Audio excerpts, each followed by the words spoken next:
Hello guys, Robot1 here, and today you're probably wondering, how is this still happening? Why are you making this deck profile there? They've been completely neutered by the ban list, but I kind of proved that wrong the other day at the Brotherhood.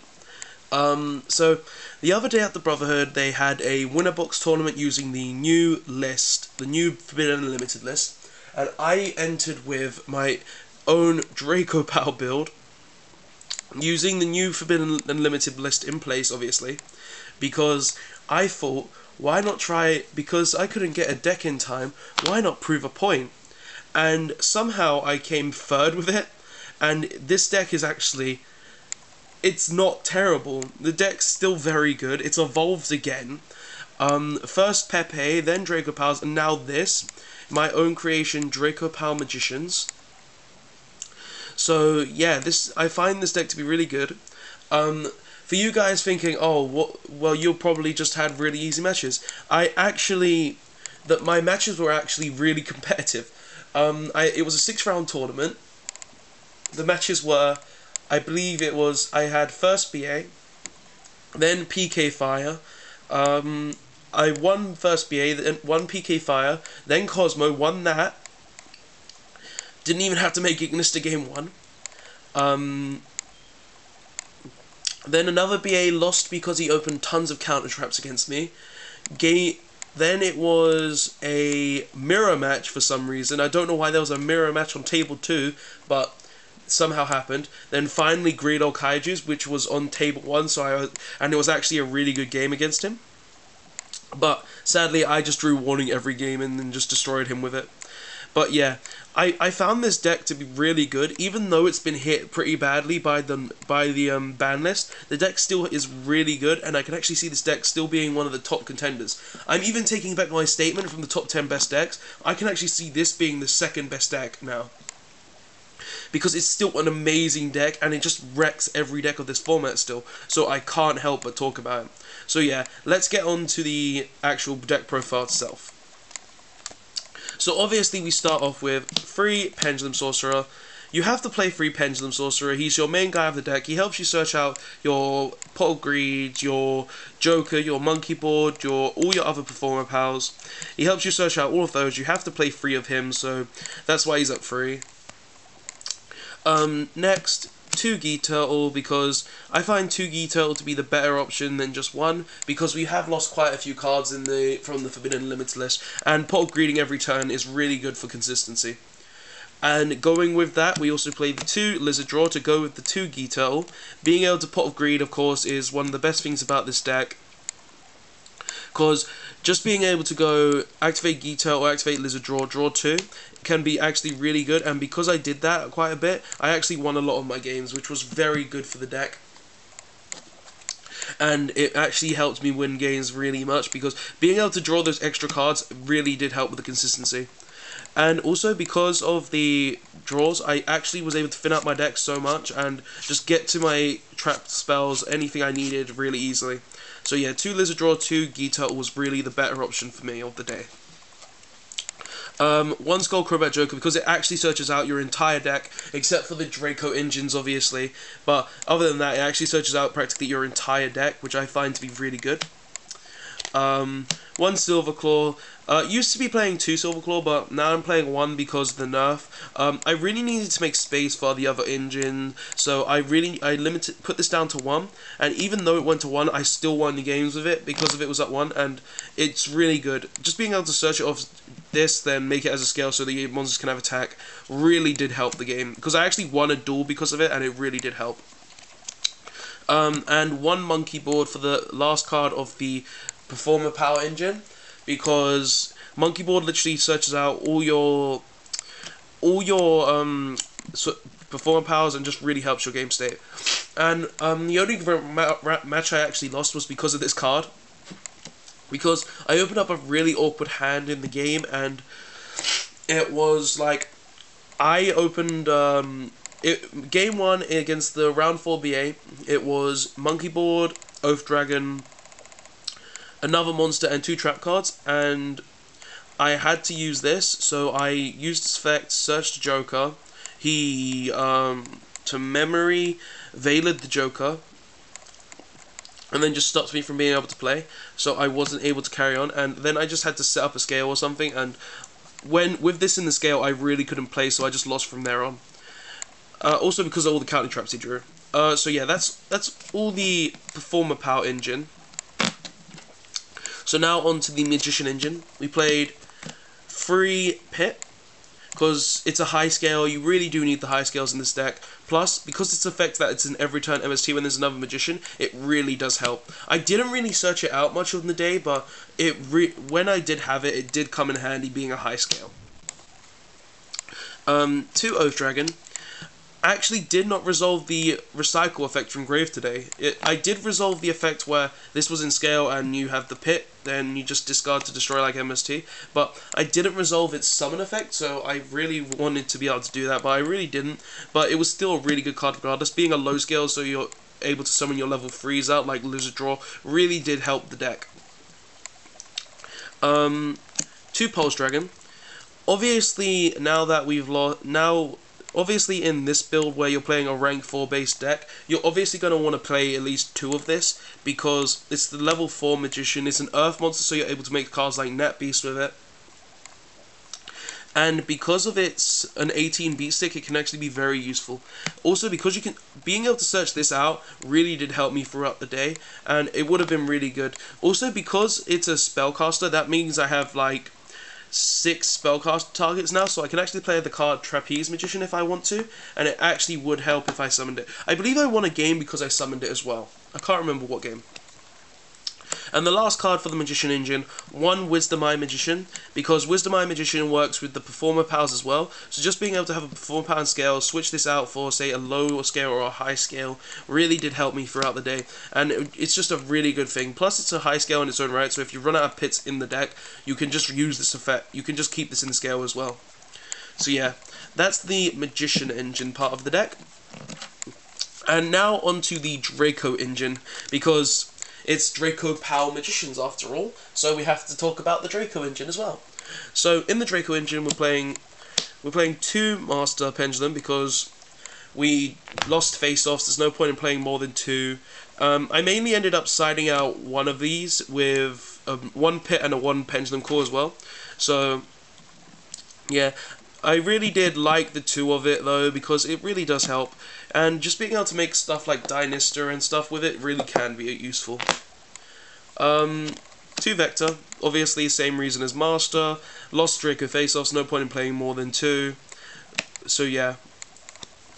And the 1 Luster, obviously, because Ignister's really good, and you'll play face-off still, and he's still one of the best cards in the deck. Even though Ignister is limited, you still need to run him.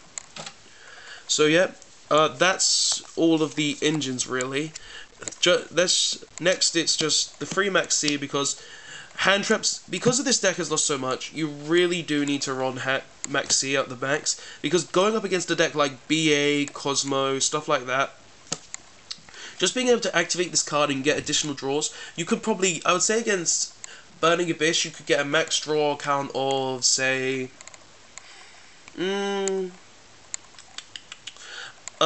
Abyss, I would say max would probably, if they do take the challenge, probably 10, maybe more, I'm not too sure.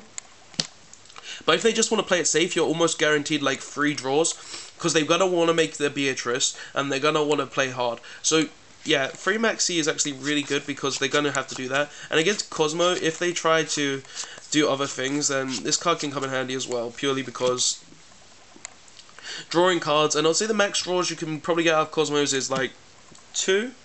No, max would probably be 5. If they attempt to go to the OTK, you can actually survive it. But if not, then I would say the lowest would probably be 1. Because you're going to chain the Max C to an effect of a Cosmo or the E-Tele. So yeah, I play 1 Eccentric because it's basically an MST and it's a level 3 high scale. It's a really good card, plus this actually card helped me today, because just being able to tribute it to destroy monsters on the field actually did win me a game, which I found to be really useful. And 1 X-Saber Palamaru to be able to make the Nat Beast in the deck, because Nat Beast is really good. So those are all the monsters in the deck. Obviously, they're really good monsters because that's why I play them. Why wouldn't I? But yeah, let's move on to the spells. So we play free Pendulum Claw. Obviously, being able to search out your entire Magician engine is one of the best things of this deck. So you have to play Pendulum Claw at its max. Plus, being able to avoid stuff like Twin Twister with it is really good as well. 2 MST. Just being I find MST to be better than Twin Twister in this deck because MST is like just destroy anything for free, and I can find this card being really useful more. And mixed rarities, but yeah, double MST is really a lot easier than Twin Twister because you don't have to really discard anything for it.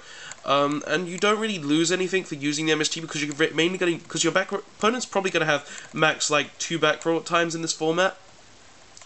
So running the 1 MST really can help. Or the 2 MST. 1 instant fusion because I play Nordin, obviously. This deck really does... I won a game because of Nordin, and it really does help the game. So yeah, 1 instant fusion. 1 Raigeki. Just being able to clear the board really does help. Plus, in the Cosmo matchup, I actually Abyss Dweller Raigeki'd him, so his Dark, because I couldn't get over a Dark Destroy, and just being able to do that really did win me the game, and I can't believe how well it did it. Yeah, then the last spell card, 1 Draco Face-Off to get through your deck and search your Luster Pendulum, basically, to make your deck a bit more consistent, because it did lose a ton of consistency. And next, for the last cards, which are traps, 2 Strike, a Warning, and a Bottomless. Just basically your Solemn Brigade and a way to stop summons. Basically, I find that these 4 traps are something I would always want to run in a deck because there's a lot of stuff in the game that these decks really do hurt, and just being able to run these really did help because running these in general really did actually help. I won so many games because of strikes, and I won so many games because of warning. The Bottomless came in handy once, I think, but yeah, these really did come in handy, so I wouldn't take them out. So yeah, now for the extra deck. I play 1 Reflection because we play the Trap Hole and it's a 25 butt. 1 Dweller because Burning Abyss, Cosmo, all of that, obviously. Daigusto Emerald, you have to play Daigusto Emerald now to be able to recycle your trap cards. Well, sorry, not your trap cards. You have to use this to be able to recycle your Ignista, any extra deck monsters you would require, any monsters like, say, Joker, Monkey, Sorcerer, Luster, Master, all sorts of things like that. You have to run Daigusto Emerald now because of the loss of 2 Ignista. The MVP, 2 Majesties. This really did come in handy today. I won so many games because of it. Because just being able to search the end phase without having to give a shit about anything really did help. So 2 Master Majesties really was the MVP of the day. Because this actually won me so many games being able to search the end phase. 1 Diamond Direwolf. I actually didn't make this card the whole day, which I find weird because I thought I would actually make it a bit more knowing what was happening. So yeah. 1 Castel, just being able to spin anything, have to run it. Obvious reasons. King of Pharaoh Imps, being able to search out stuff like your Nat Beast cards and your Lizard Draws really did help. I actually won a game because of this card, being able to search the Lizard Draw to get a high scale. 1 Trapeze Magician because we run 6 Spellcasters, and just being able to double attack is really good. 1 Hope Harbinger.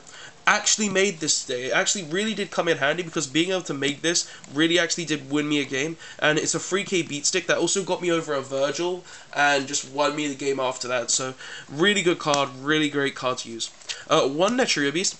Now the reason I played Naturia Beast and stuff was mainly because I expected to see it be dueling a lot more Monarchs.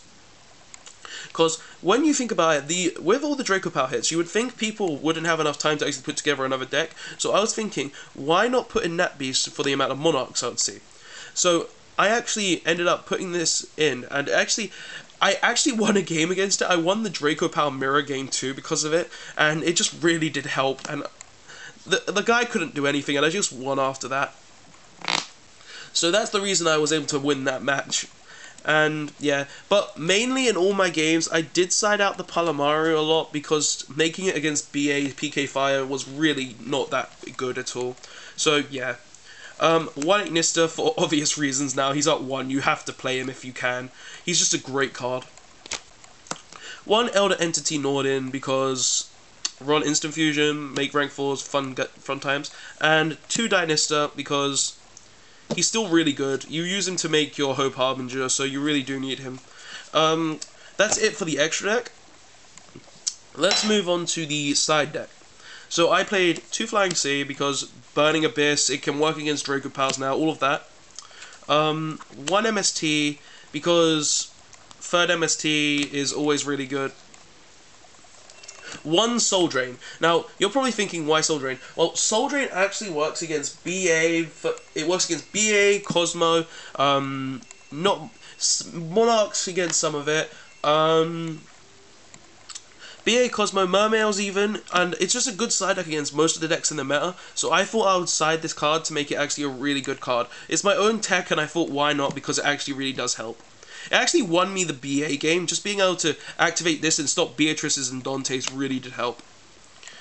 2 Mask of Restricts for Monarchs. Never came in, obviously. Well, it did come in against the Great Old Kaiju guys, so it did really do some work. So yeah, 2 of him because really good stopping tributing and all that. 2 trap stuns, just because heavy trap decks do exist, and I don't really want to get locked down by an anti-spell fragrance, so just siding this in can really just save my ass. 2 Chaos Trap Hole. I sided it in twice, I think, against the Dracopal mirror, and against the Dracopal mirror and against Cosmo and BA, but I never really sided in much because I couldn't really find the room. I think I sided in 1 against each of them, so I may put that lower. 2 Shadow Imprisoning Mirror, obvious reasons, because BA are dicks, and just being able to stop them really is good, so 2 Shadow Imprisoning Mirrors for that reason, obviously. And finally, 3 Imperial Iron Wall, just so you can stop the Cosmos. It actually won me my match of Cosmos, so obviously I'm going to play it at 3. So yeah, to be honest guys, with my opinion of this deck, even though with the big hits, it's actually a really good deck. I can find the Ariadne build is actually dead now, to be honest. It's that build went extinct with Wavering Eyes and the Draco and the Face Off to 1, but this build, this version, my version, I find it to be very good. I can find it to be a very good deck. It rarely bricks. I think I only had 1 brick the entire day, except for that after the awkward hand in game 2 against the BA guy. But other than that, I really did have fun playing this deck. It was a really good experience, and I can't wait to see what else I can do with this deck, because it really is a great deck, and I think Dracopals aren't dead. They've just evolved, and this deck is really good. So yeah, guys, please tell me what you think of this deck. Tell me what you think of this deck, and please tell me if you like this build, because I did do quite a bit of testing after. Sorry guys, the camera kind of died there for a second, but yeah, as I was saying, please tell me if you like the deck, please tell me if you like the video, please tell me if you want to see more deck profiles, and as always, please like, comment, and subscribe for more Yu-Gi-Oh video, guys. Still surprised that this deck topped and came forth. It's really something I'm happy about, because I made this myself. So yeah, please like, comment, and subscribe again, and I'll see you guys next time. Thanks for watching the video, guys.